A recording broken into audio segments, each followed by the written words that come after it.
Guys, welcome back to the Investor Army podcast. Today's guest is a young gentleman out of Jackson, Mississippi, and he's doing an amazing job down there building up some cash flow. He's flipping houses. He's basically dominating the market as far as investing goes in every different way we know as an exit strategy. I wanted to bring him on here, guys, today to talk about being a young entrepreneur, because a lot of y'all out there either have limiting beliefs on your age as far as you're too old or you're too young to get in this business, and he's going to eliminate those beliefs for you right now. Let me introduce you to Brantley Gunn. How we doing? Good to be on here, Connor. Well, appreciate you taking time to come on here. I know you're growing your business and you're out there hustling every day. And I'm excited to have you on here because I think you're going to help a lot of young entrepreneurs because, you have a lot of people trying to get in this business that are just coming out of college. They don't know if they want to go get a job. Let me step back. They know they don't want to get a job, but they don't know if they can make it as an entrepreneur. And you've been doing really well down there. You've been building your portfolio, you're flipping houses, you're making a lot of moves. I think your story is going to help a lot of these individuals kind of decide what they should be doing. My opinion is, don't go in the job world, suck it up for a little bit, go through that hazing period of building a business as an entrepreneur, because everybody struggles and you're going to be better off in the long run. But a lot of people kind of do the safe thing and go get a job. So let's talk about how you started in the business and kind of talk about some of your struggles when you got going. It's kind of funny you mentioned about college, because that's where my story begins. So I remember sophomore year, I realized that I wanted to start my own business. And I just thought it would be any business, nothing particularly in real estate. But as senior year rolled around, even though I knew that I wanted to eventually start my own business, I fell on that stereotypical path of getting a job, because that's the reason you go to college, right? So you can get a good job. So I fell into that peer pressure and I started searching. And actually, that was probably one of the hardest things that I ever had to do, was actually find a job, not start the business, but find a job. And so I did find one. It was in Cincinnati, Ohio, I was financial analyst to help develop apartments. Sounds great on paper, and it was a good job. But I quickly found out that having a W-2, working in a cubicle from 8 to 6 o'clock was not my thing. And within 5 months of having the job, I was actually fired because I wasn't doing any work. That's a good thing. And I didn't do work because I wasn't motivated to do it. I didn't like the job. And so the people there were great, nothing against them, but it just wasn't a good fit for me.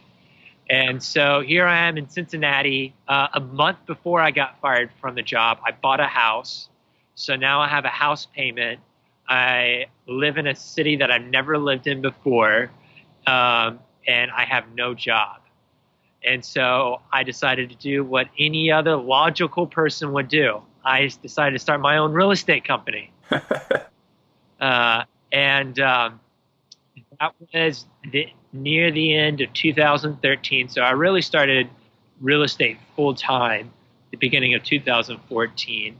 And I was so prideful, I decided to do it in Cincinnati, where I moved for the job. Within 1 year, can you guess how many deals I did in 1 year? 0. I did one. I did one deal. Sorry, I had some good optimism for you there, but yeah, and I was doing this full time too, and only got one deal. So it was a big hit. It was really tough starting off. If you hear these people on HGTV or these gurus, they make it sound easy, but it really isn't.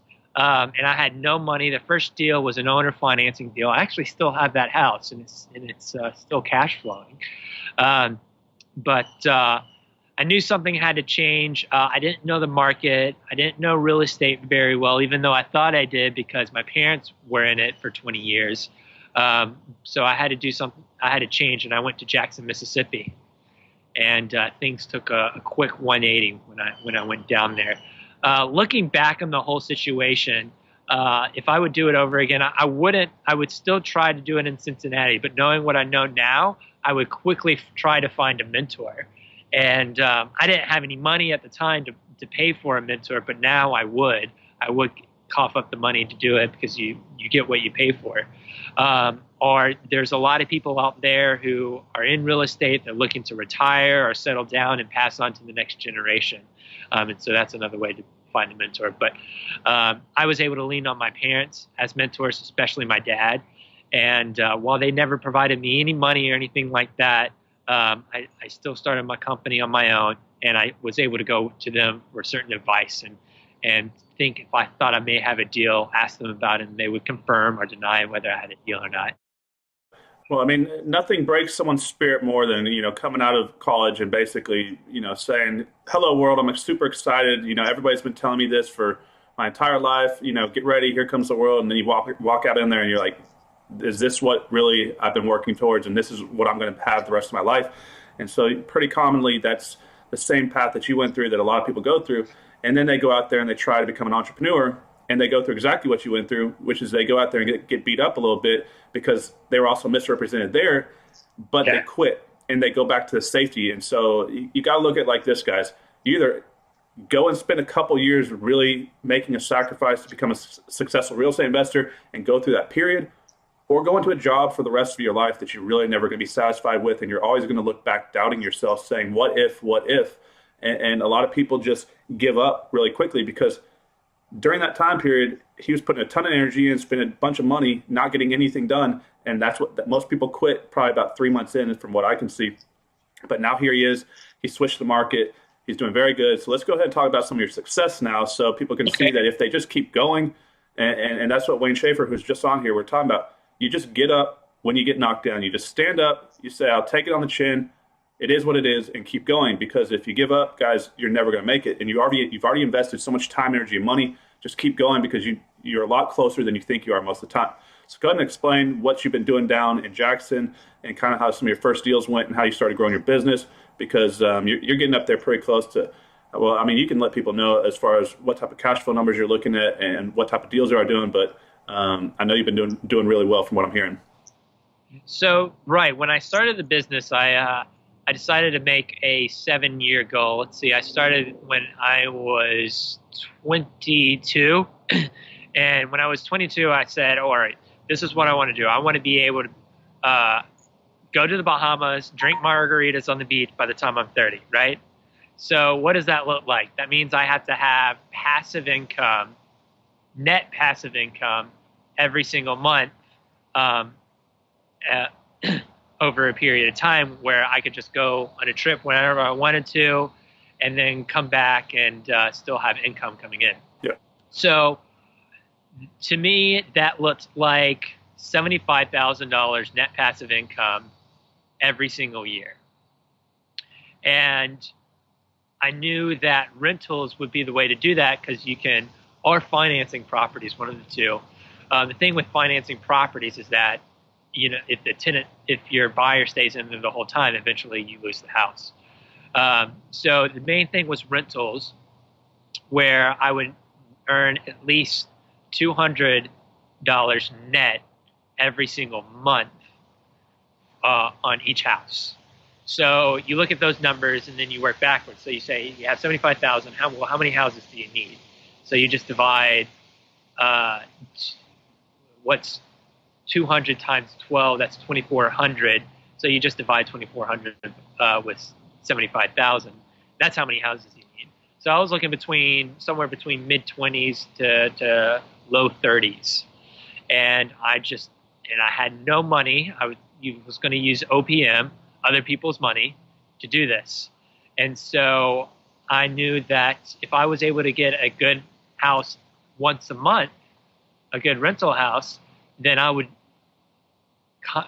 conquer my goal before the age of 30. And so far, it's looking like that as well. Yeah, I mean, you're gonna be well on your way to being retired before you even reach my age, and probably you'll be retired here in a couple of years. And yeah, I know you already got that goal of Bahamas because we were down there like a year ago. So yeah, not even that. We were there last January. Well, that was when we were in Cozy Mill, right? Or when? I don't even remember now. But guys, that's the benefits of creating cash flow. Now, you're going to have an element of transactional income into your business to run your business, which is also when we put out some of these other podcasts, you'll hear from some of these bigger companies like Wayne Schaefer's, who was just on here. You have to have cash flow and transactional deal flow because you have to run your business. If you're relying solely on the cash flow, guys, and you get over leveraged or something's going on, your tenants aren't paying, you have to have money still coming in. So I know you're flipping houses as well. Kind of tell people what you're doing there as a strategy to get some of your deals, because that's one of the big things people are looking for right now is deal flow around the country. And I know you're flipping houses. I know that house that you're at right now is your personal house, and you got a really good deal on that one. Maybe you can talk about that one as well. But what are some of the ways you're picking up deals? I know you're working with REOs or some strategies. Yeah, so I'm working with REOs, and I'm actually working with unlisted REOs.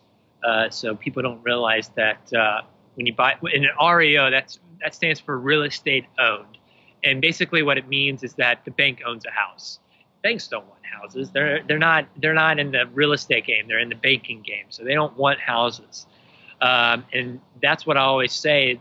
You know, the best motivated sellers are people who don't want houses. Well, people don't realize that banks are very motivated to get rid of houses too, and that you can actually find them unlisted instead of just looking on the MLS. And that's what I do. I primarily buy unlisted REOs, and I network with banks to do that. And so that's how I'm able to get my deals. Mostly last year, I did a couple of wholesaling, but I generally don't like to do wholesaling because when you get a good deal, you want to keep it. But and it's not very doesn't do well with taxes. You generally have to give up about 50% of your profit to the government when you wholesale. So I primarily did rentals last year, and this year I've sort of shifted my paradigm, my business plan. I actually bought more fix and flips this year than I have in any other year combined, and even more than rentals that I've done for this year. And that's because Jackson's a great market for cash flow. Prices are low, rents are high. You probably heard this on other podcasts from people in Jackson. But now that the market's getting higher, competition's getting more stiff for these type of houses, and so prices are going up. And me being so spoiled over the past couple of years with prices being so low, I'm not used to getting these higher prices. So I've been moving more towards these fix and flips, where it's standard fix and flip. You buy it, you fix it up, and you sell it retail. And because these are higher prices, they have less competition, and that's why I've been doing more of those. And but I'm still want to accomplish my age 30 goal. And so what I'm looking at, I was mentioning this to you earlier, Connor, that I'm looking into mini houses for Airbnbs. So you get this 14-foot by 20 feet mini house. It has enough for a very small kitchen, a couch, and a bed, and a full bath, of course. And you can put these on lots that are very small, that you couldn't build a typical house on. So you can get these lots for really cheap, put these mini houses on there, and you can get, around $800 to $1,000 a month through Airbnb in Jackson, Mississippi, and you're all in for about $25,000. Okay. Quickly, let's touch on what Airbnb is in a second. But so far as, because everybody around the country, you're going to have different rulings in every area. Are you going outside the city, or what is your zoning issues like that? Because here in Texas, I don't think we could do that. We can't put mobile homes in the city. We can't. We have real strict zoning rules. Have you looked into that for what you're doing? And then also tell people what Airbnb is, because this is, the short-term rental business is becoming something that's pretty lucrative for a lot of people. Yeah. And I don't think it's going anywhere. I think if anything, it's going to grow. People are saying they're going to somehow make it illegal. Good luck. I don't see how they can do that. So, yeah, the local laws are very important. Luckily, Hinds County, where Jackson, Mississippi is, does not have very strict laws, or if they do, they don't enforce them very well, to be perfectly honest with you.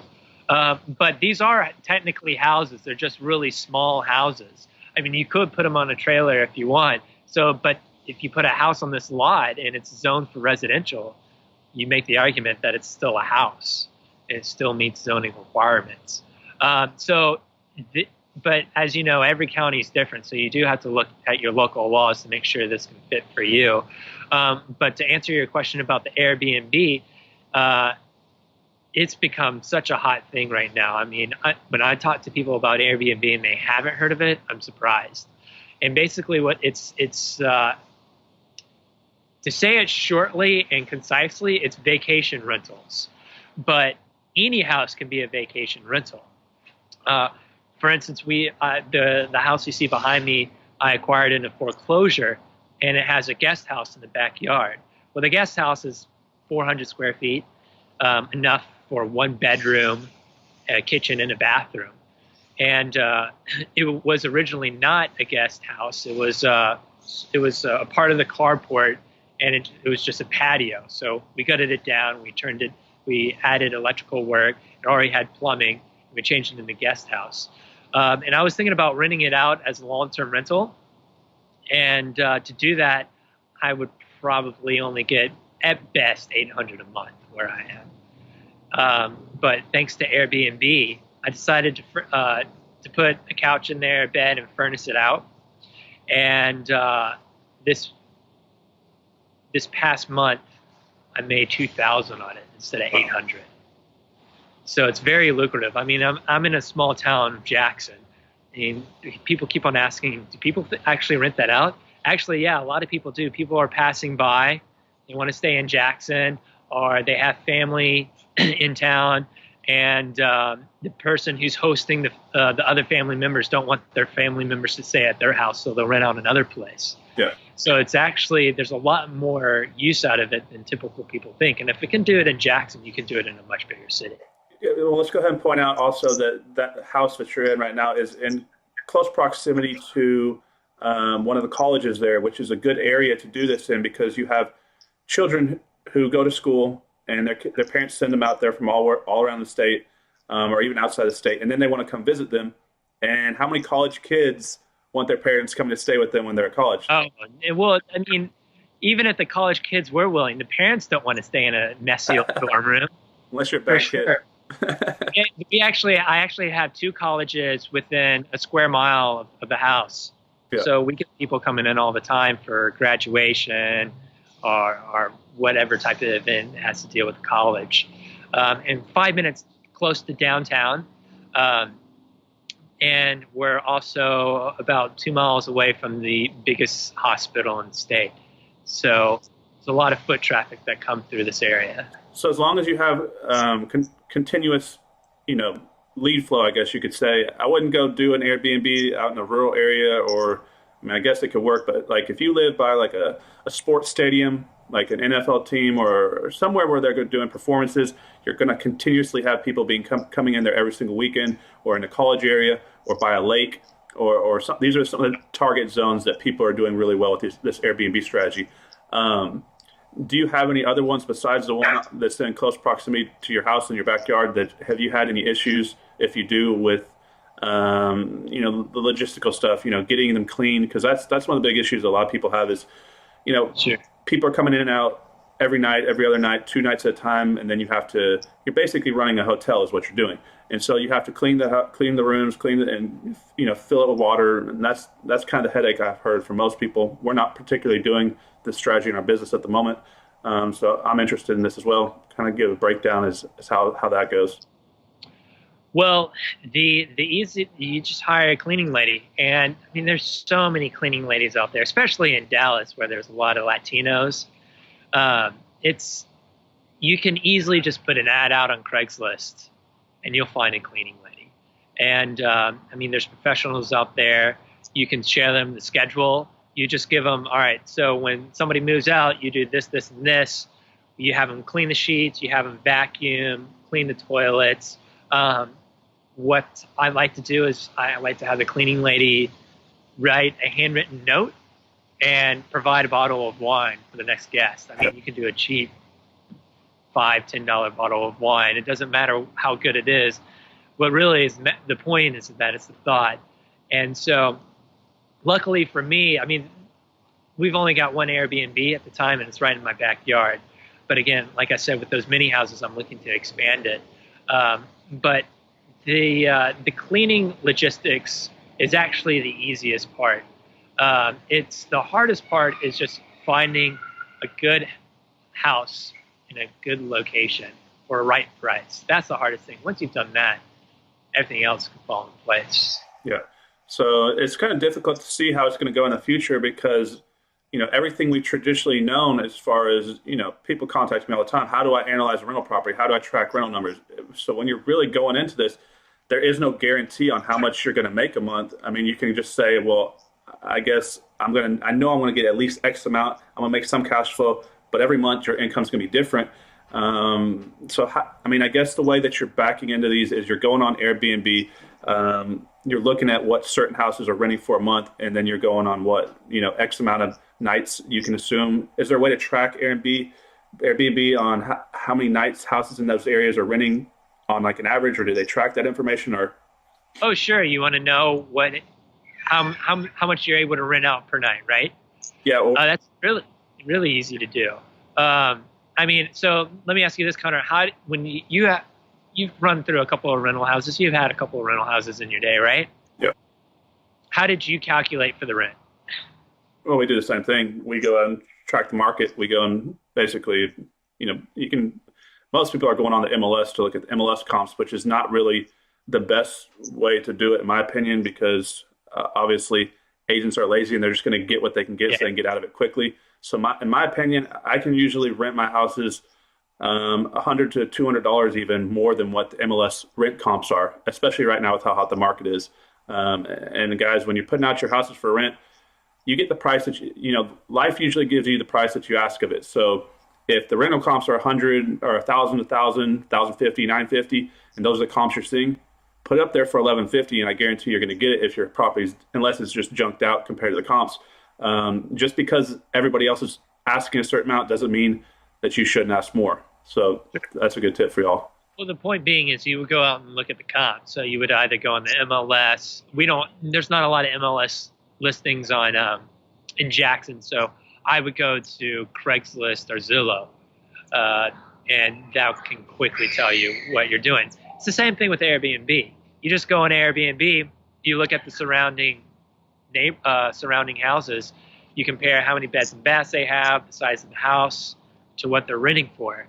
And generally, what I like to do is I like to be a little bit lower than the average, especially starting off.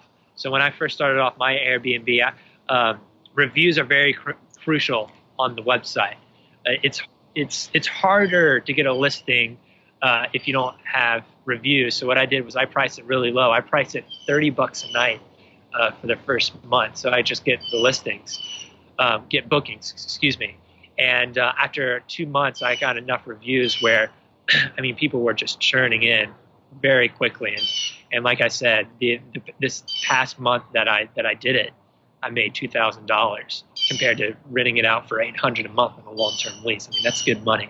Yeah. That's over twice the revenue. Yeah, that's a good point he just gave y'all there. To spike activity, go ahead and reduce the price just to get those reviews. That's a good idea. Now, it is a cyclical. Guys, you are getting reviewed. So explain to them, because this is new to a lot of people. You do have a review process, and because a lot of people are worried that what if I have an axe murderer or some random crazy person coming in there? You're reviewing the tenants, or I guess they're not tenants, but renters, and you're getting reviewed. So it's a double checks and balance type of system. Sure, absolutely. So the great thing about Airbnb is that they provide a lot of customization, a lot of options for you.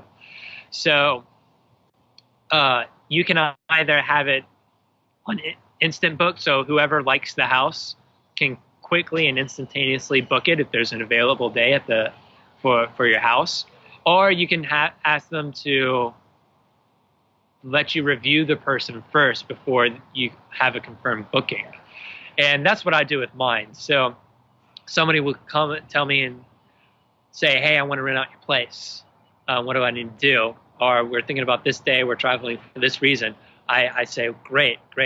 And I try to fill them out for a little bit. I'll send them another message if they didn't provide enough information on the first one. What are your expectations for the house?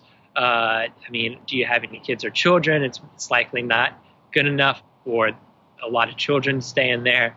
Things of that nature. Basically fill them out. And I also look on their profile for their reviews. And if they already have a lot of reviews on their profiles, sometimes I'll just go ahead and confirm them. But if they're new people, that I will definitely at least fill them out within the first one or two messages and then decide then. So yeah, you might, even if you do go through that screening process, yeah, you may get somebody weird, but you may clear the house rules and set the expectations before they even arrive, so they understand what they need to do when checking in and checking out and being respectful of the property. I've never come across a problem of any mad murderer or any goofball, and people use this website all the time, and the likelihood of that occurring is very slim. The reward much more outweighs the risk. Okay, what about safety procedures for you as the investor? Now, clearly, if you've only got your best nights are going to be your weekends, your Friday and Saturday night. What happens if someone books?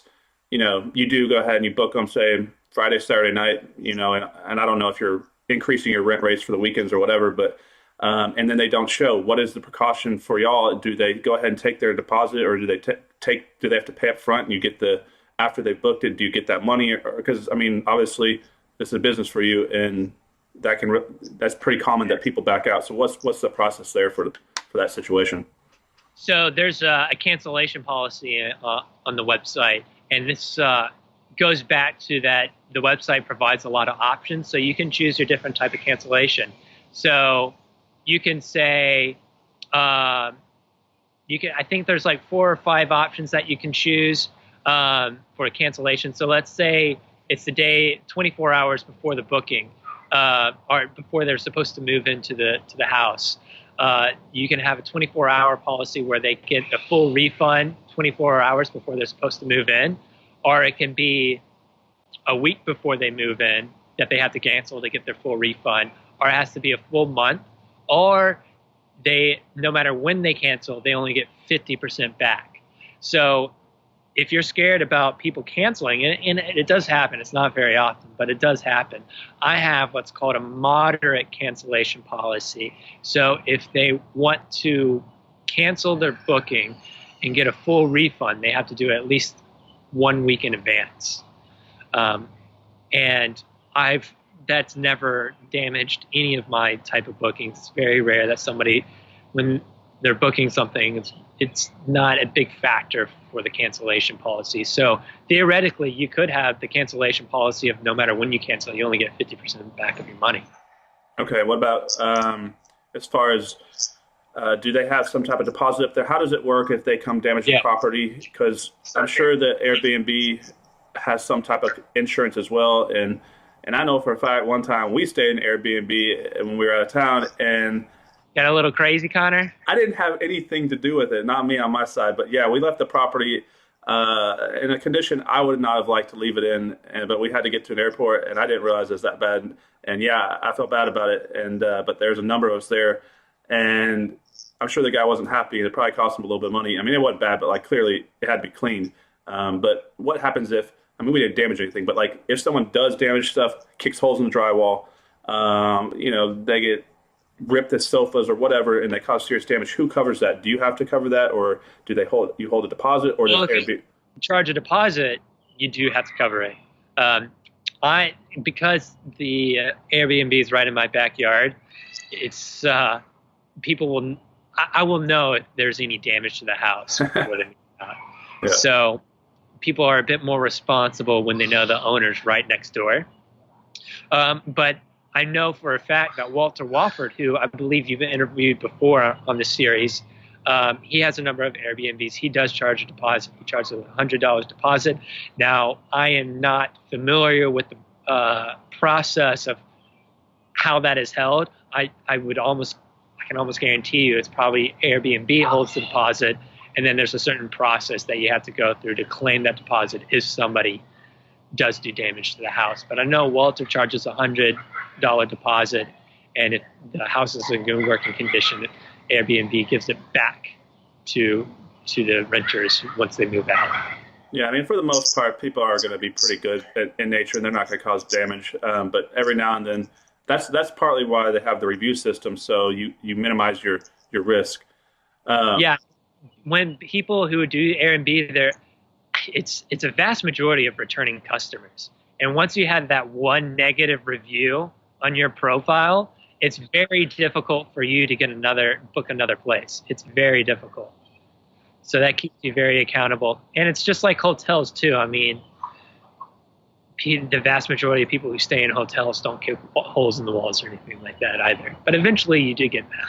Which is why if you're new and you're wondering why someone like Brantley or some of these other individuals you hear they put out, give them some wine or stock the refrigerator, it's because they're trying to make the experience good for them so that when it comes back, they go back to their unit instead of someone else's. And so they're creating a cyclical business for repeat customers. Let's go ahead and talk about, you are doing some owner financing down there. People like, Jackson, Detroit, Birmingham, because y'all's price point, and kind of talk about, you touched early on this. You started your business with no money, which is pretty common. Everybody always tells me, Connor, the reason why I'm not making it in real estate is because I have no money.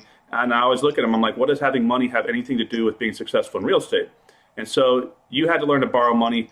Kind of explain to people how you're financing these deals for a young guy like yourself that's tired of his job, that wants to start the business, doesn't have any money, and now he's listening to this for the first time and says, whoa, I actually may be able to go out there and actually create a business and do something with my life. Right.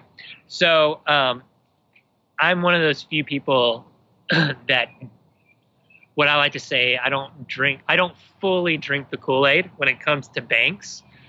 So our group of people, Connor, absolutely only wants to deal with private individuals. I do deal with private individuals. I also deal with banks as well.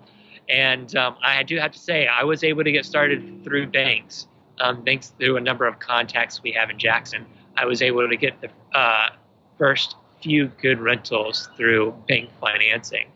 I got started that way, but after a couple of those deals were under my belt, like I mentioned, my first deal was owner financing.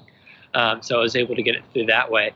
But you also just need access to money. So going out to these events and networking with people who do have access to money is very beneficial.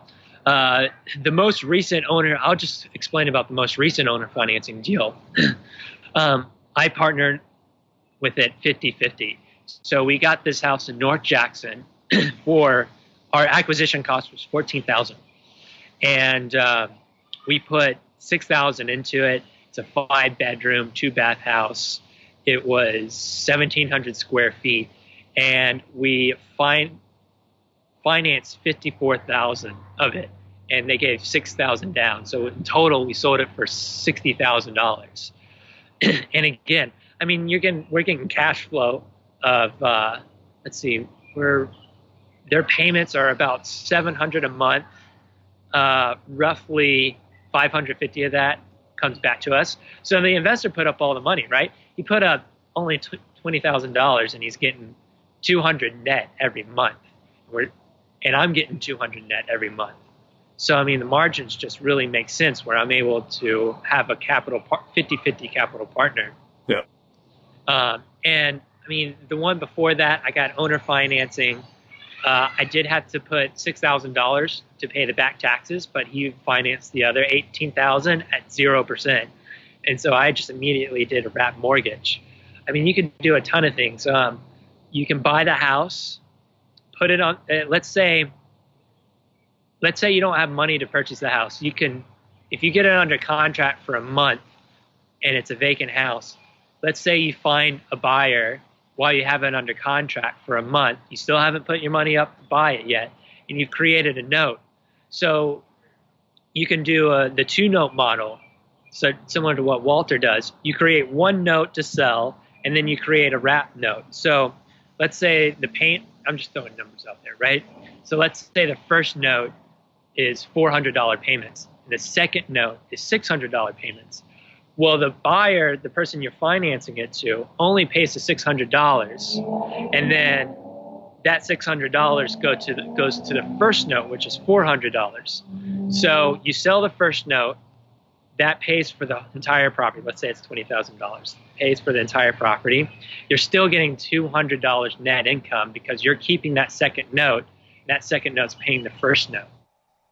Yeah, you can do a number of different ways where you can sell the note and have them both being paid at the same time, or are you deferring your profits to the back end for a higher yield, or how are you doing that with the second note? Are you waiting till, because y'all have low price point properties so they can pay off pretty quickly. A lot of people around the country don't have that luxury, so they take a simultaneous payment.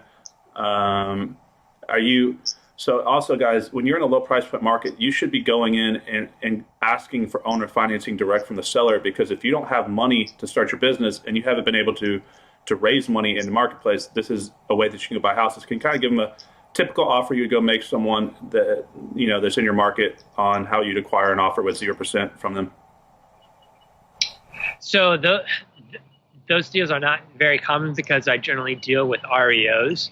Okay. But when I go up to a homeowner, I never go up and say, will you provide owner financing? First of all, they most likely don't know what that means. Second of all, if they do, their barriers go up and they immediately say no.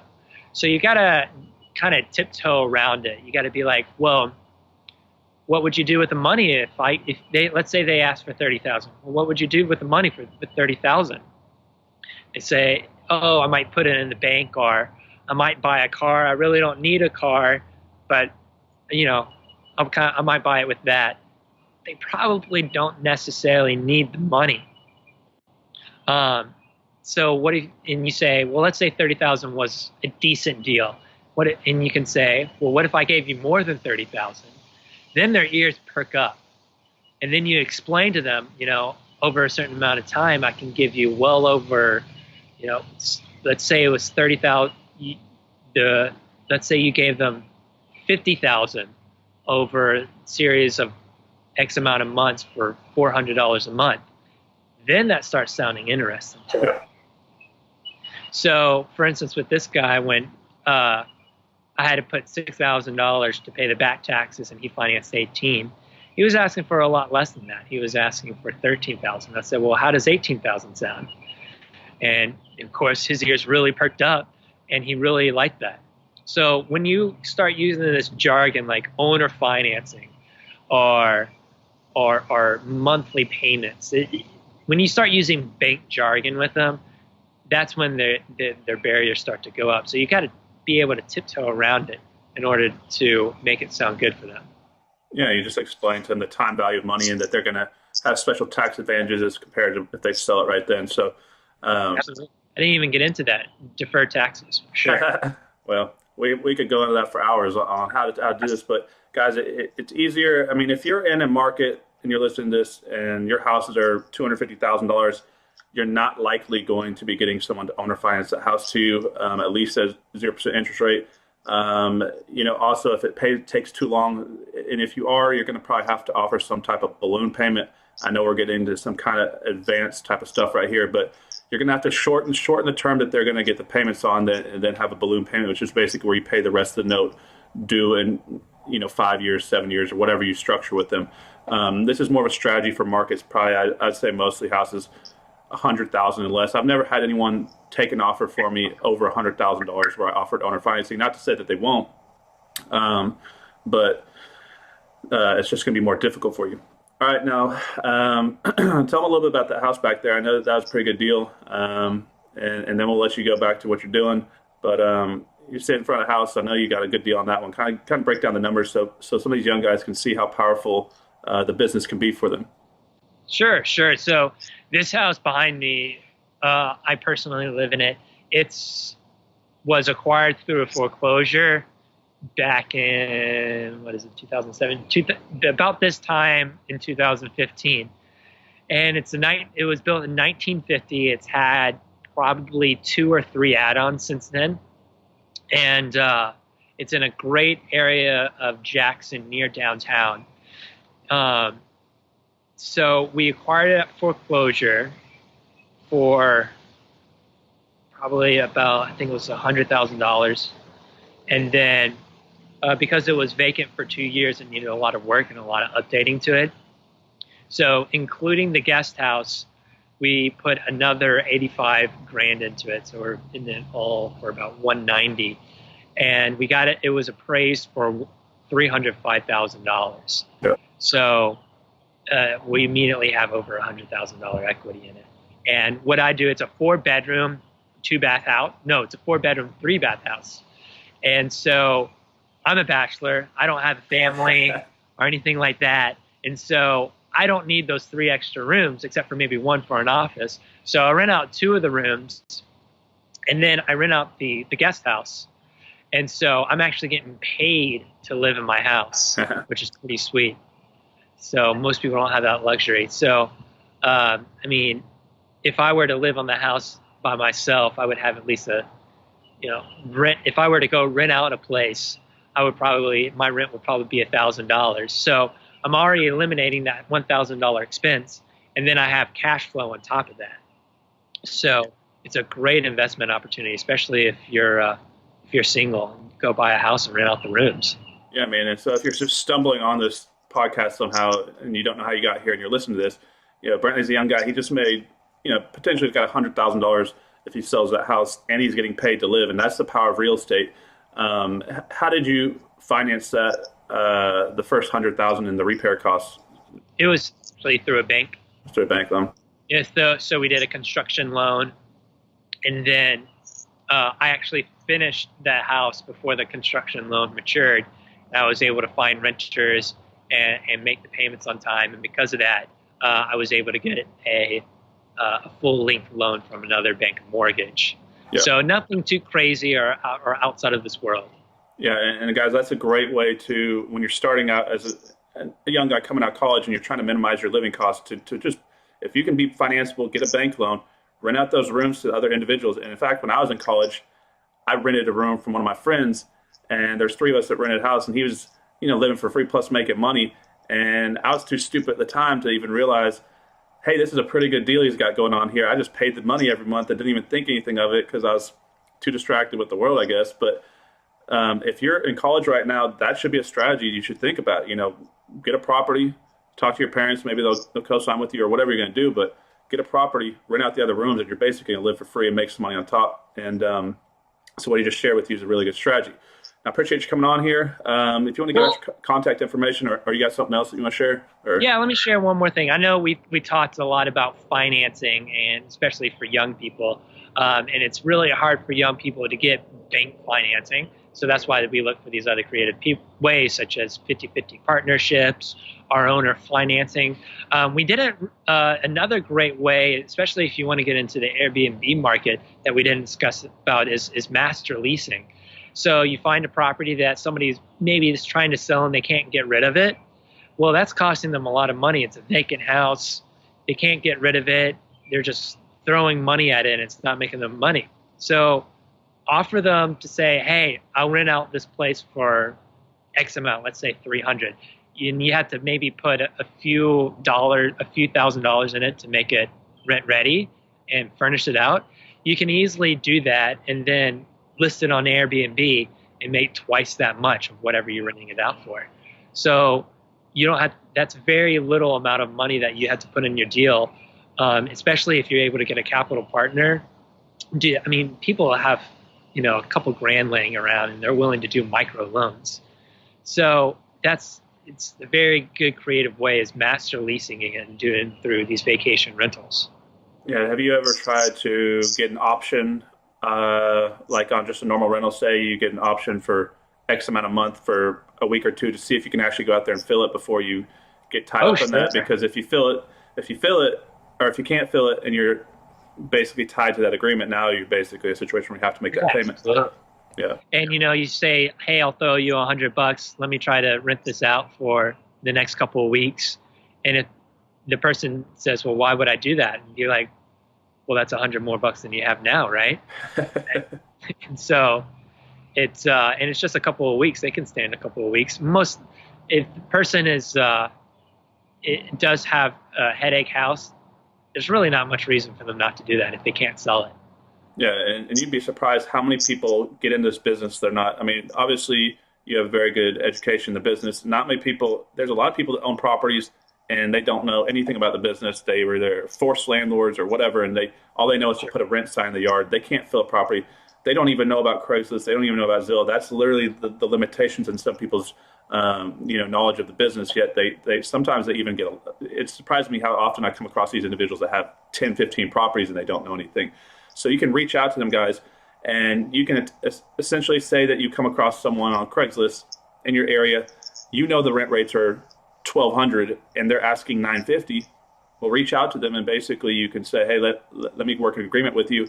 And then you're creating that spread between the cash flow if you're good at filling these properties. And you don't even have to own these properties. You can just control these properties and you have really no liability and you're making the cash flow that way. So there's a lot of different ways you can make money in this business. And we touched on a few of them today. If you want to give out your contact information and let people know how to contact you, or if they want to come down to Jackson and see what you're doing, now's the time to do it. Yeah, absolutely. So anybody can email me at brantleygunn@gmail.com or hit me up on Facebook. I think I'm the only Brantley Gunn on Facebook, so it should be easy to find me that way. Yeah, and if you want to stop by Jackson, I'll do the dog and pony show with you, show you a couple of Airbnbs that we got going. Hopefully I'll show you some mini houses and owner financing deals, and we'll shoot the shit over some wine that night.